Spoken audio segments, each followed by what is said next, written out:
right. How's practice been this week, Coach? Good day of practice today. Guys came in Sunday ready to go. We had a quick one on Sunday, and then today was a really good practice. I thought energy flying around. We had some good looks, so it was a good practice. So Ryan told us that basically there were some things that they didn't see on defense, that they didn't see on film, that kind of caught you guys off guard. From your assessment, what did North Texas do to kind of make things a little bit more challenging for you guys? Yeah, North Texas did a great job. What they did, they made us earn everything that we got on Saturday. They made us earn it. We were not explosive. That was a big thing for us on Saturday. They did a good job of playing at a certain depth, putting some pressure on our receivers, getting some pressure on the quarterback at times, and they did a good job of showing a couple of different looks up front, like is normal that we're going to see on a weekly basis. We prepare for something. Their coach too. They changed their plan a little bit too, so we got to be ready for that, ready to adjust in certain situations. But I thought they did a really good job of just making us earn everything.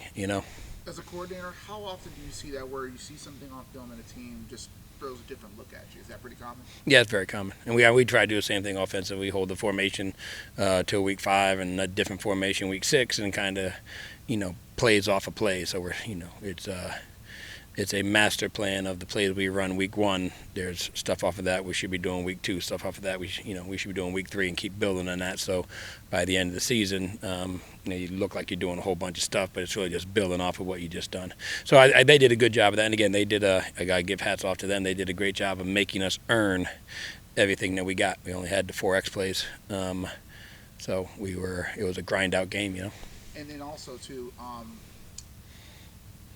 sorry, Frank. Go ahead. Now, this is the second straight week that you guys are flirting around that 200-yard mark rushing.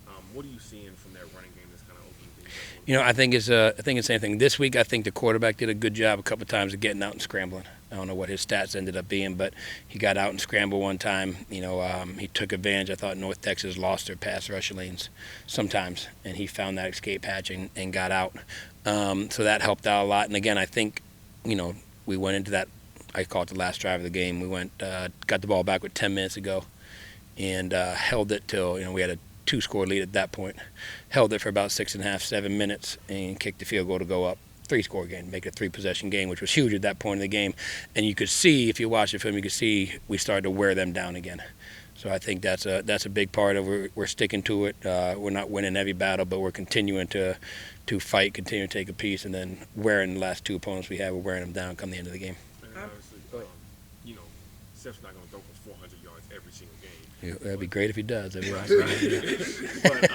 being able to win when he does throw for 141, what does that say just about the team's ability to get the job done? I think what our guys did this week, we didn't play the perfect game. We're never going to play the perfect game. You know what I mean? But we were resilient in what we were doing. And again, I give hats off to Phil, the defense coordinator, and North Texas. They did a good job of forcing us to earn everything we got, and we stayed patient with that. Do we want to get a bunch of X plays and throw and all that type of stuff? Yes. But if we have to get to a game where people are going to play, they played some covers. They dropped 8 a couple times. They played quarters across and kept everything in front of them.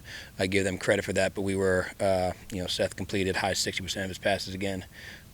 So we did a good job of taking what the defense gives us, of staying patient in what we do. Now we got to find ways to generate explosive plays, and we got to find ways to catch the ball or make a run at 6-7 yards, make some miss, and turn that into a big play. So that's the stuff we got to get better at as we move forward. Tampa has a history of playing this team tight, regardless of what crew's out there. What is it going to take for Memphis to get a fast start, to try to put this team away early so they don't hang around? Yeah, that'd be great to be able to do that. But, these guys are good on defense. They're good on defense. To my understanding, it's a little bit of a ball-controlled style offense that they run. When I say good on defense, they haven't given up a touchdown in 2 weeks against UMass and Rutgers. They didn't give up much against Lafayette from up in Pennsylvania. So the last 3 weeks they've been playing really, really good defense. We got to come out and we got to be able to do the same thing I said. We got to generate some X plays. We got to be able to put some concepts together. We can get over top of people. We got to be able to make guys miss in open space and put the ball in open space with our athletes and let them go to work. What do you see about their secondary? Because I've been reading that their secondary hasn't. I don't think they've allowed 100 yards passing. So what challenges does that unit kind of present from what you've seen? Yeah, I think when you say you have a good secondary, I give them credit, they do. But a lot of times, a good secondary is predicated upon what's going up front. And I think their defensive line, I think they do a really good job in their defensive line of playing 7, 8, 9 guys. You're going to see on Saturday, hockey term, line change. They're going to run 3, 4 guys on the field and run 3, 4 guys off the field and stay fresh as possible. So they're pretty good in the defensive line. They can get pressure. I think there's statistically 7, 8, maybe a 9th guy who has at least 1 sack or something. Don't quote me exactly on that, but something close to that. So they're getting pressure from a lot of different people. They have a good little blitz package that allows their secondary to mix up the covers, do a good job. And then they're long athletes in the secondary. There's not a guy under 6 foot, at least listed. I don't know him personally, but there's not a guy listed under 6 foot in that secondary. Some of them listed 6'2", 6'3". So they're a long, athletic secondary. So we got to be really good with our route concepts, really good with the location of the ball, and put some schemes together to get us up over top. I believe they're 3rd nationally in sacks too. So is that just going to be more pressure on this offensive line, just kind of be ready because like you said, they are going to be trying to get to Seth quite often? Yeah, no question, man. They're going to be coming. They're going to have their blitz package, and like everyone does, they're going to have a new blitz for us at some point that they think they can get home with. So we got to be ready for it and get the ball out of our hands into our athletes' hands as quick as possible and let them go be athletes.